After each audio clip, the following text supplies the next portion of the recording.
We caught, and caught. Everyone will be standing in orange robes. Beautiful, by the way. Clean butt.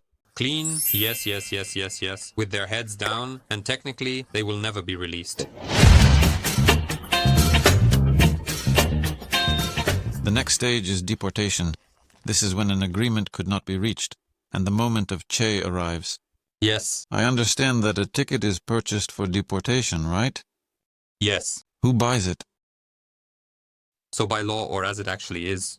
So either way, According to the law, if a country decides to deport you, it purchases the tickets and ensures all the conditions for your deportation. But in fact, you buy the ticket yourself. Until you buy the ticket, you generally sit in prison and look for an opportunity. and how long do people stay like this if they resist? I know of cases. I am currently afraid to work with the timelines, but for sure the person was in prison for more than a year. He had been sitting for more than a year. Is the reason that there is no money or that I simply don't want to? The reason is that there is no money. I couldn't gather the money. Relatives couldn't gather the money. No one could gather the money. At the same time, I know of cases where, within 2 weeks, a ticket was purchased for a person by a representative of migration and they were sent away. At one's expense? Yes. At the expense of the government. At the expense of the government? Yes. So, okay. How does the procedure of deportation itself take place? A person is sitting, and he already kind of understands that he is flying out at such and such time. He is informed. He has a ticket, yes, to his country. They show him this ticket, they issue him a passport, and then, I suppose, he needs to be taken somewhere to show it, to photograph how it all happens. Well, not like that. He doesn't. Mainly, he is not shown the ticket. He coordinates this ticket with the representatives of migration. Without a lawyer or with a lawyer. Well, if you have a lawyer, people generally try to save money on the lawyer in this situation and, well, they try to handle things on their own, so they coordinate the ticket themselves. And how much does a lawyer usually cost? Well, some lawyers charge around 10 million, per day.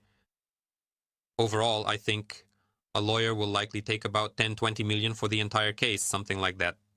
Just for him to talk. 10-20 million is about $1,300-$1,500.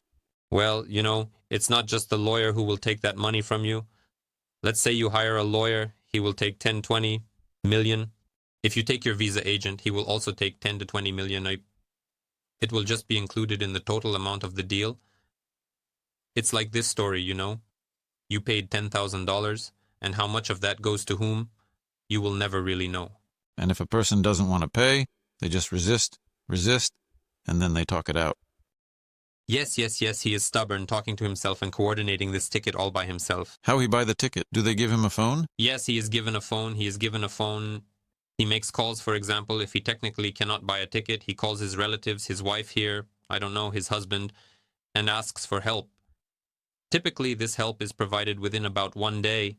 So it doesn't last long. Are they interested in having people sitting there, or the opposite? No, they are interested if you already have a decision on deportation. They are interested in you leaving. So, let's take this situation as standard. Now let's consider an unusual situation where a demonstration needs to be made. How does the demonstration take place then? It's very beautiful, if I may say so in one word. It's very beautiful because for a demonstrative performance you need first of all a basis, that is, we were catching, and then we caught, just like in this case. There's regular work for migrants, and then there is the showcase work when some inspection comes to Jakarta. And we need to report. A beautiful picture needs made. In order to report, it is necessary to show how the government works, to demonstrate how the government operates. It is best to show this through television. Accordingly, a press release needs to be made, the press should be invited, and we should show, look, we have caught 8 people, 4 Russians, 3 Nigerians, and 1 American, all of whom were engaged in illegal entrepreneurial activities here. Everyone will be standing in orange robes, which are quite beautiful, by the way, in clean ones, yes, with their heads bowed. The sign, what is it called? Actually, humility. Humility, probably, yes, humility, that they have already understood everything. Gone through this. Path of awareness. Cleansing. Here is the purgatory that we have passed through, yes, and accordingly, we are now ready to return to our country as a new person. Completely new people. New person, yes. So, can they be released later, or are they immediately put on a plane and goodbye? But look, technically they will never be released. I mean, he himself is more... Right now, all over the world, China, Turkey, even Dubai, are oppressing and simply cutting off the oxygen for businesses, especially those from Russia. Yes. Everyone wants to move to a good place to live and recover there as quickly as possible. What would you advise? 100%. Southeast Asia and 100% Indonesia, because firstly, we have low taxes here, and secondly, we have, in a good sense, a financial dump where there is no strict and rigorous financial regulation, at least at the current moment. It becomes quite easy to relocate or open a new business right here, and from here, having a company in Indonesia, to distribute money or send it wherever you need. And who will do this? There is an excellent, amazing, absolutely magnificent channel called Expert Bali. You can go there. There is a lot of useful information on this channel about how to do it step by step, who exactly will do it, and in general, how to organize this business practically turnkey without even flying to Indonesia. A person will never be alone there until they pass through customs and cross the border at the airport. That is, I understand there are options. Options that he has given his passport. He has tickets, and he says, I need to go there. Pack your things. Pack your things. If there is a company, do something there, and so on. Close the store there. He will do all of this together with a migration officer or with several of them. They will travel together to one place, then to another, and then to a third. It will depend a lot on your relationships. Again, if you offer several options, a person who is aggressive or a person who approaches humbly and smiles. Accordingly, if a person acts aggressively, they can be denied altogether. It is completely up to the police. That's absolutely 100%. Absolutely 100%. If a person really has no money, only enough for tickets, and they behave humbly, and there's a lot of talk, and they say, please help me, there are options that they might be accommodating or, yes, of course, of course. They will most likely go to you in the guest house where you live, I don't know. Well, we imagined a person who has no money. He packed his 2 remaining bags. It will be very calm. Well, they can even have a meal at a restaurant and then calmly take the person to the airport for deportation. 7 months. At whose expense? I don't know. All right. We ate at the restaurant, packed our things, and headed to the airplane. And on the plane, What's next? A photo for memory. a photograph of a person as they are about to go through passport control, not boarding the plane. Okay. He passed through passport control and vaya con Dios. What are the options for return? How long until then? Listen, most stories about deportations are deportations for 5 years. That's the standard story. Therefore, I will honestly say that many people, after experiencing deportation from Bali, do not return here anymore. So, it can really be traumatic for some. Okay. If not for 5 years, what options are there? Sometimes you may be given a month to leave and then return. That is purely, formally, to fulfill your obligations to the government of Mongolia. So let's say everything went well, and the person leaves the country for a month. How can we properly preserve these tales that he leaves behind for his friends, taking the bike? Or if there is a store or cafe, how can we manage all of this moving forward?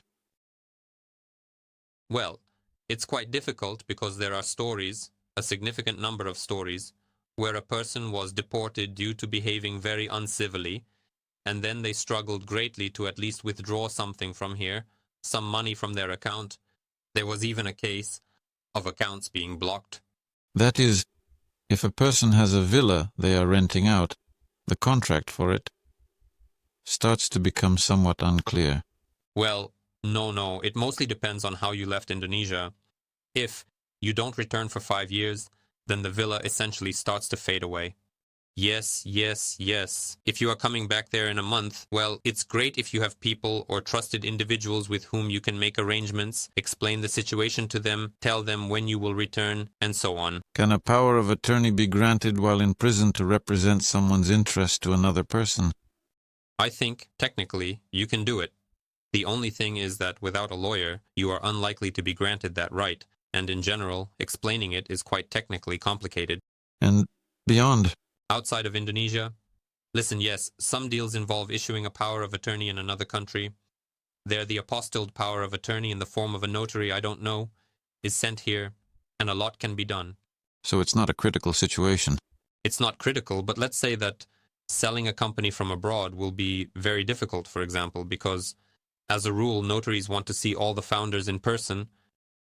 When making such significant decisions for the company. And what happens to this company? It's fine, she stays here. There remains a separate legal Indonesian entity that you can continue to manage when you return here, as a director, for example. Yes, but there will be some significant debts and questions regarding her. Well, look at this story. The companies will have questions, there will be debts on them, but considering that you can't return to Indonesia for 5 years, it's as they say, all's well that ends well. I say again, many companies here go under. If a company has not been active for 5 years and does not submit reports, it can simply have all its licenses revoked. Then, after about 2 to 3 years, the company can be forcibly closed, even if it has debts. So it closes and doesn't come up? It can close, yes. Maybe not. Maybe not.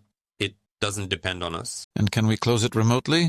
Close it remotely. Well, I suppose it's possible, but I don't see any point in it. You'll just be paying money for that. Especially if you don't plan on coming back here, it makes no sense. Well, how about if we could insert an ad for Bali Legal?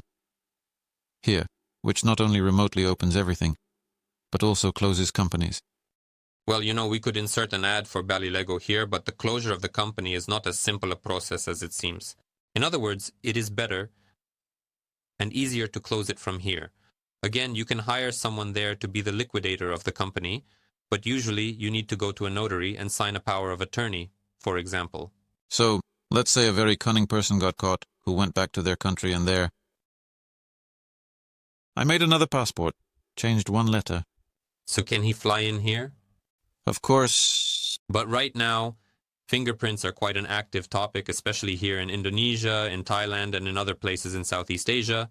Accordingly, I think there may be questions just like, a person arrives, shows their passport, they check it, and there is no blacklist.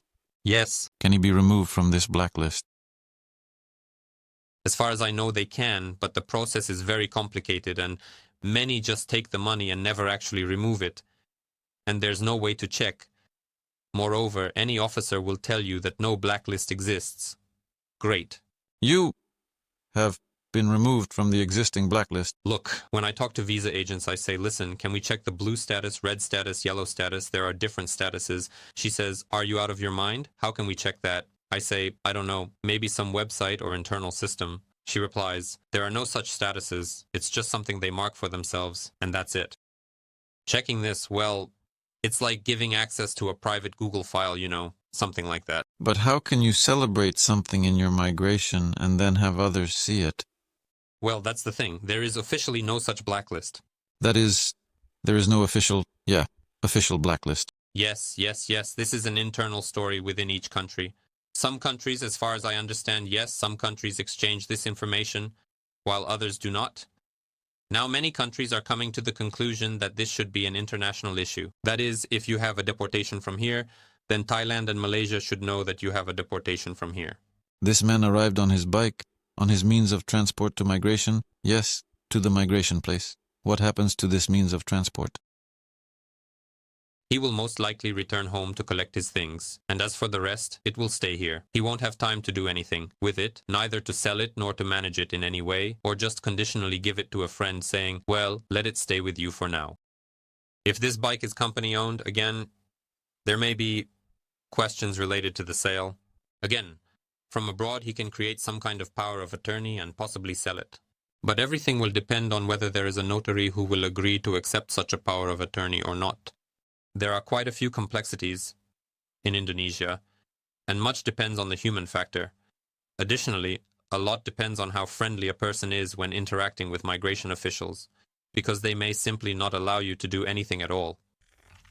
So what statistics do we have on arrivals? What does this mean? Well, who usually comes in? In what positions do they come in? So, which country's representatives are most often caught in migration? The statistics from last year, or the beginning of this year, indicate that Russia and Ukraine account for about 20%, while Nigeria accounts for about 10%. What are they doing here? Drug sales, sex services, and a lot of these stories. Accordingly, who else? The United States and Australia, mainly related to overstays. Russians. This is still illegal work. There is a very strong negative sentiment in Balinese society regarding Russians who are conducting business here illegally. The negativity remains very high. Do the others not suffer like this? No, no, no. Is there no such increased work capacity? Why? Well, I think it still has to do with the fact that many Russians came here and arrived here out of necessity, so they need to somehow assimilate here. Many left conditionally, having only $2,000 to $3,000 in their pockets, and just the registration of a company will take up that much money, you understand, so that is... Is it a result of desperation? Yes, I think that this is actually a hopeless situation. So, well, this is a sad story. I think it has been covered from all sides. Maybe you want to add something positive in the end. Listen, actually there is a lot of positivity in all these stories. I will explain it to you now. Come on. Where was the attack prepared? Come on. First of all, it's very easy to avoid these situations. How? It's very easy. First of all, doing business here legally is very simple. It is already easier to go here. This is the first point. The second point is that when you hire Indonesian employees, it is important to build not only business relationships with them, but also warm friendships, moving away from our Soviet mentality, where there is a boss who shouts at everyone and tells them what to do. Now it is in the third series. Well, I'm just telling you, it's very simple not to bring it to any checks at all, because it's very important how you care for the locals, whether you really do it, whether you help them grow as professionals, and so on and so forth. Well, and probably also calmly set aside some money right away for what you will pay in case they come for you, conditionally speaking. It's very simple. 3 very simple steps. In fact, due to our reluctance, first, to part with money, and second, this selfishness, thinking only of ourselves, we are selfish guys. Well, from the post-Soviet space, this egoism, this egocentrism of ours, and the unwillingness to part with money, the attempt to save on everything, often leads to migration, although it is not so obvious, but it is indeed the case.